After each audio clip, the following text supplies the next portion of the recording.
Hi, I'm Susan, I'm Jim. and we want to welcome you back to Managing Life 101, where if you don't manage life, It'll manage the heck out of you. yes, it will, and sometimes not well. Yeah. Sometimes not well.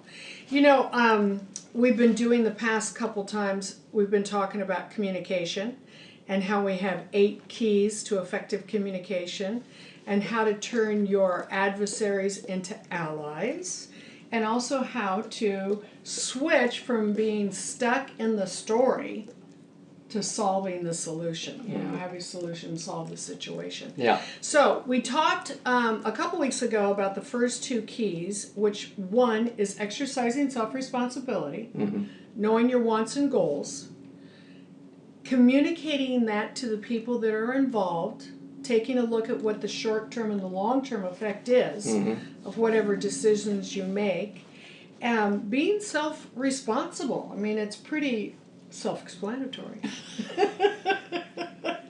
Yes, it is. Anyhow, self-responsibility. And it's going to eliminate a lot of problems if you're in your life. And it also, when you can recognize what part do you play in something, then are you being responsible? In fact, you know what I just thought of?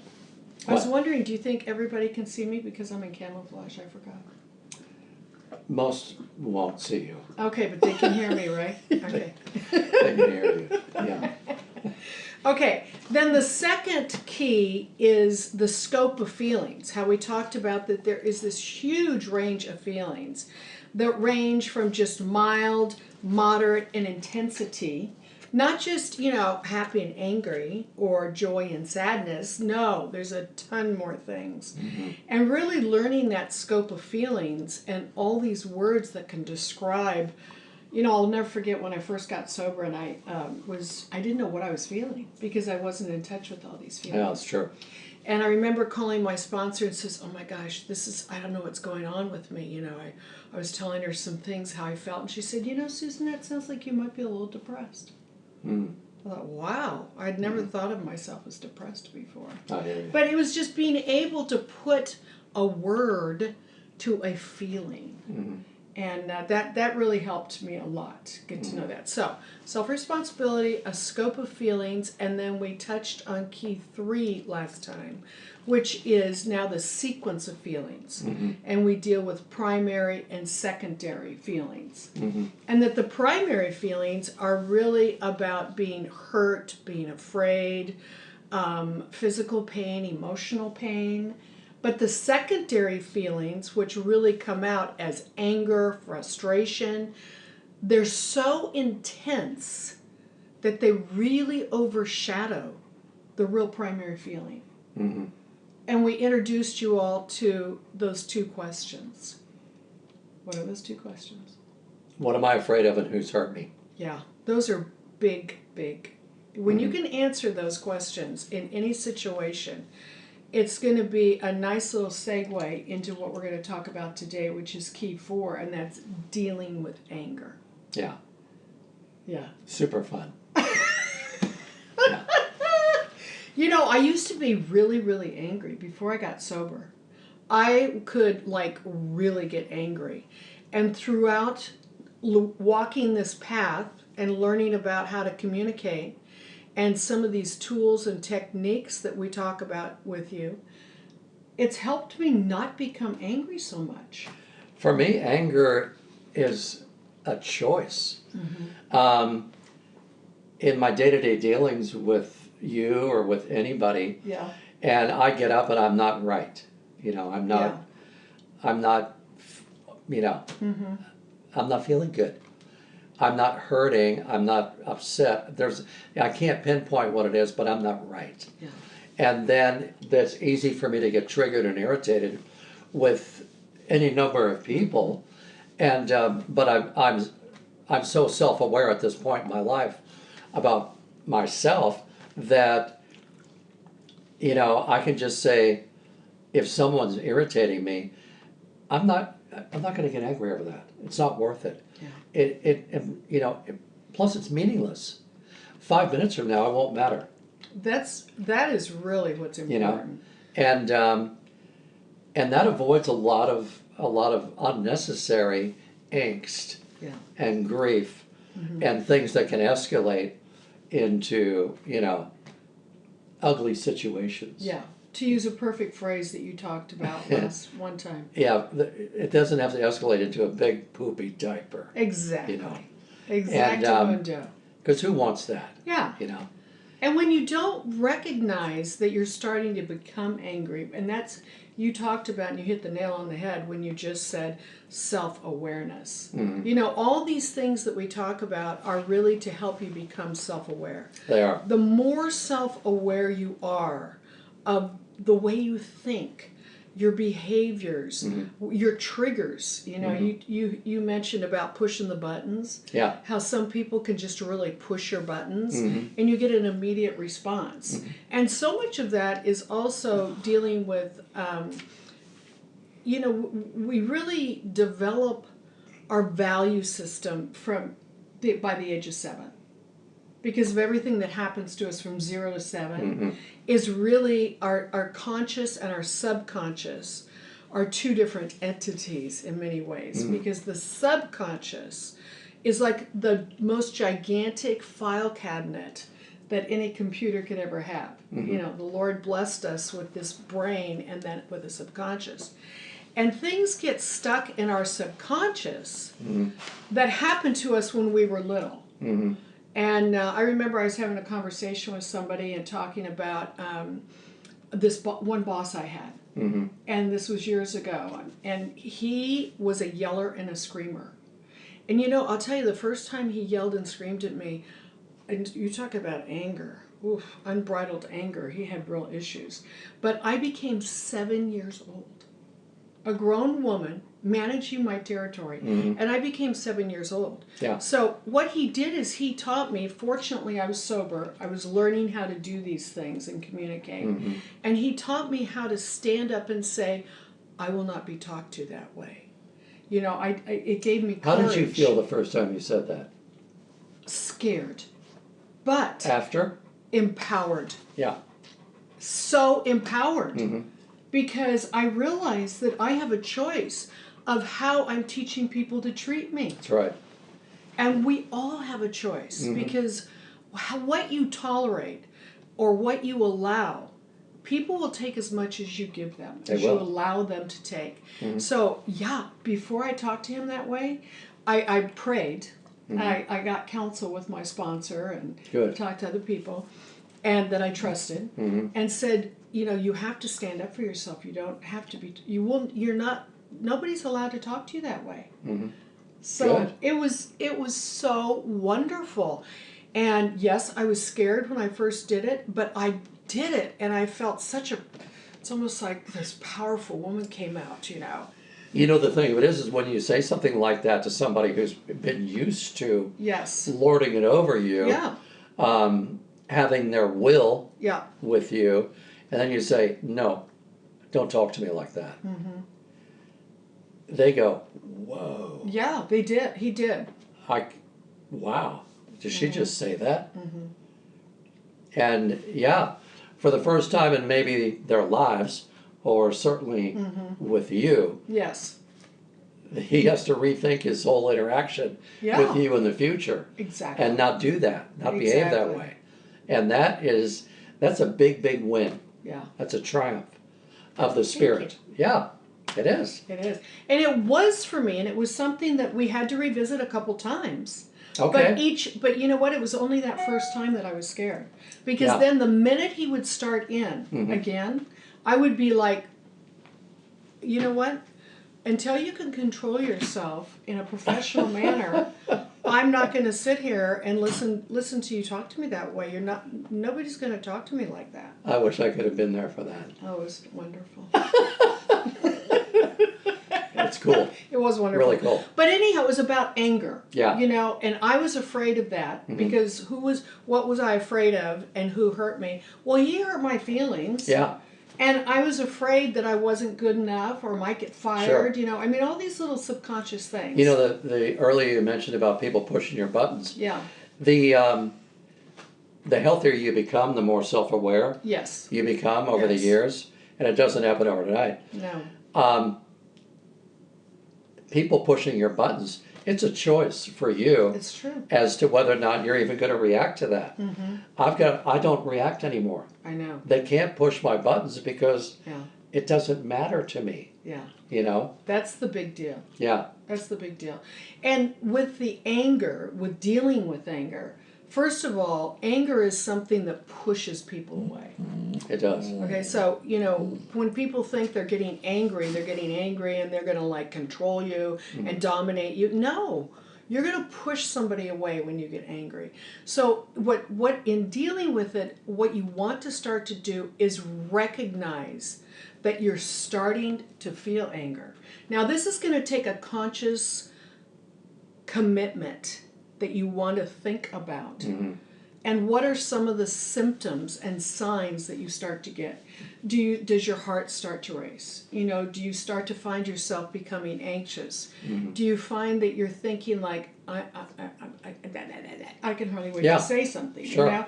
All these little things. Do you start to sweat? In fact, when you start to become angry, a lot of people just quiet. You know, they get quiet and they withdraw. It's like, you know, well, what's wrong? Nothing.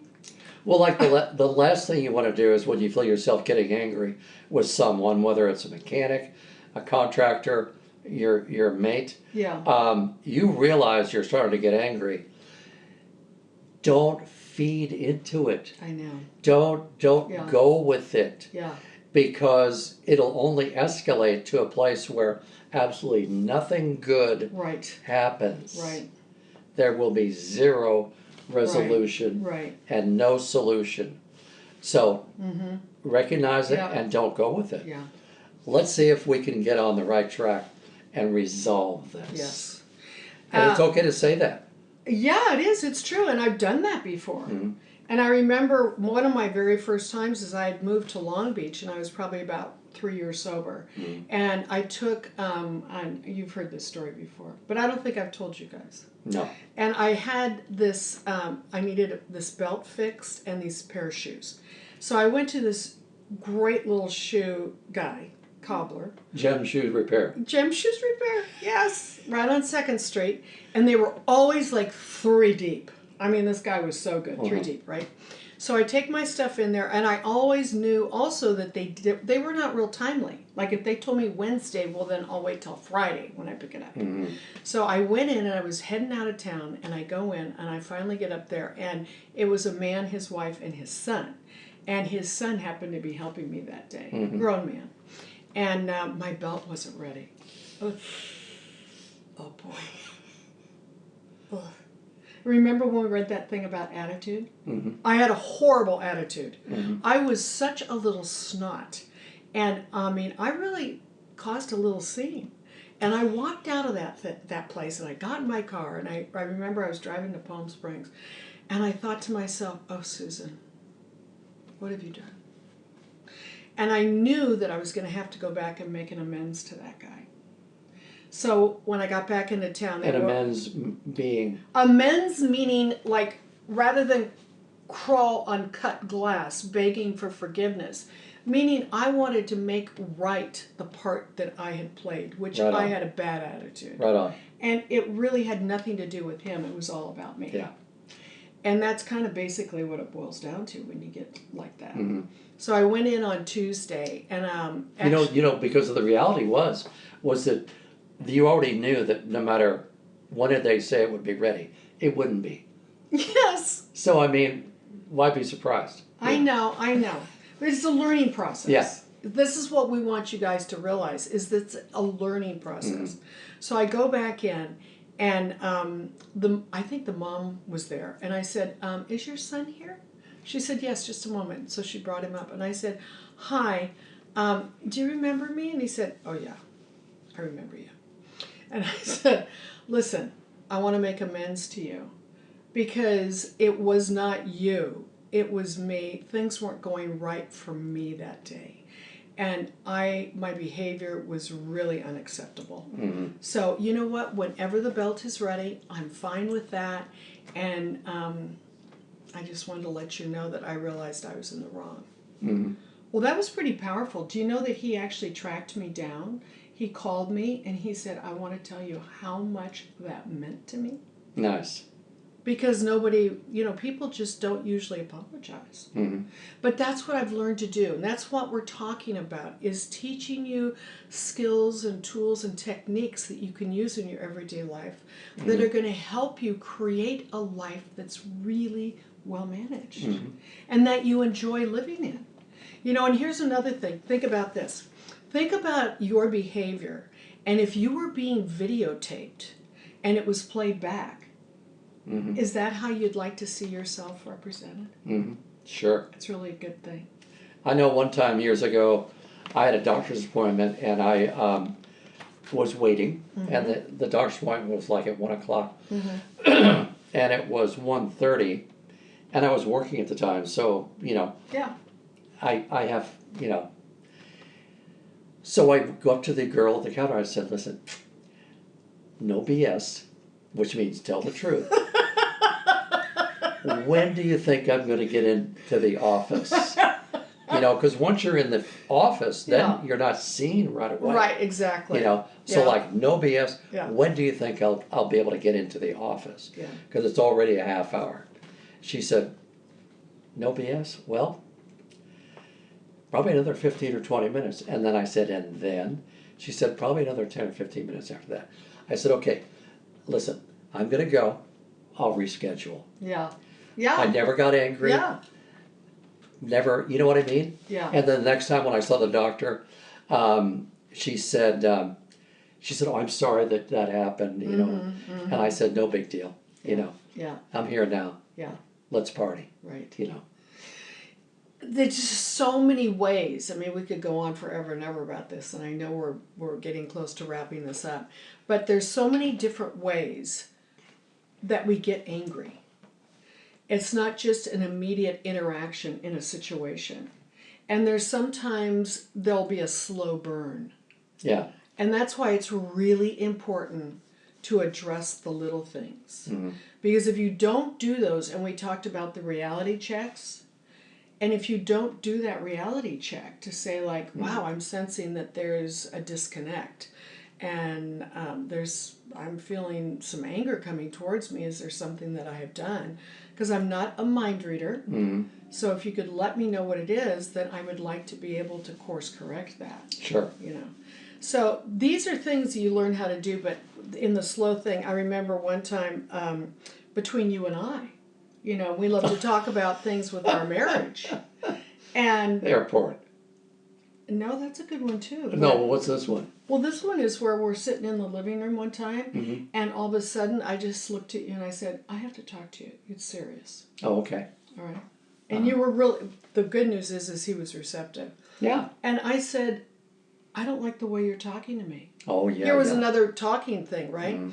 Because I love my husband so much, and he has a great sense of humor, but there were times that he would be sarcastic, and I don't like sarcasm. So sarcasm was coming in, and I felt like I was being made fun of, and I felt like there were little digs being thrown to me. And, I had to really process that before I was able to talk to you about that. Yeah, I remember it well. Yeah. And what was interesting to me was when she said, you're short with me and you're sarcastic with me. And when she told me that, I thought, no, I'm not. That's what I thought. He didn't say and then I didn't say that. And I thought about it because she would never make up stuff, I'm doing this. I didn't even realize I was doing it. Yeah. And then I thought about it some more, and then I thought, that is exactly how my dad used to talk to my mom. Exactly. And I didn't like it then. And here I am, him. Yeah. I'm him. Yeah.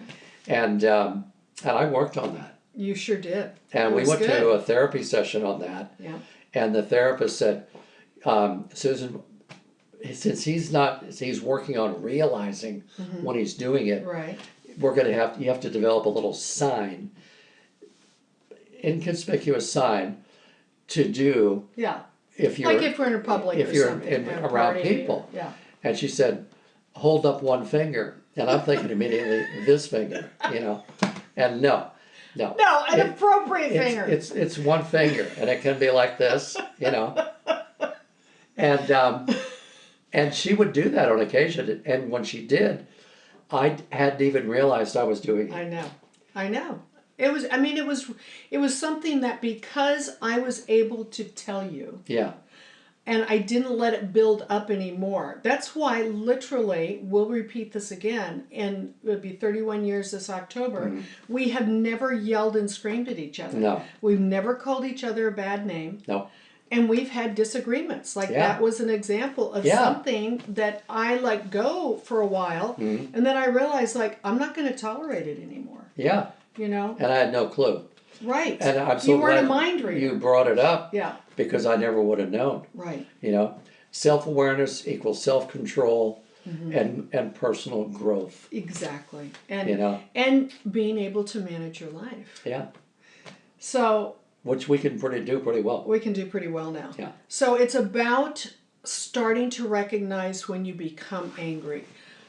Start to think about the little things that you might feel yourself doing. Do you start feeling a warmth coming up in you that's not like a happy, warm, fuzzy warmth, but that, like, you know, you're not digging this, what's happening? Do the little hairs on the back of your neck stand up? You know, do you find yourself wanting to shut down and just, like, run away from whatever is going on?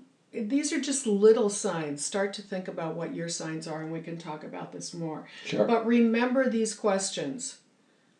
When you feel yourself getting angry, recognize you're starting to get angry. Pause for a millisecond and ask yourself, who's hurt me and what am I afraid of?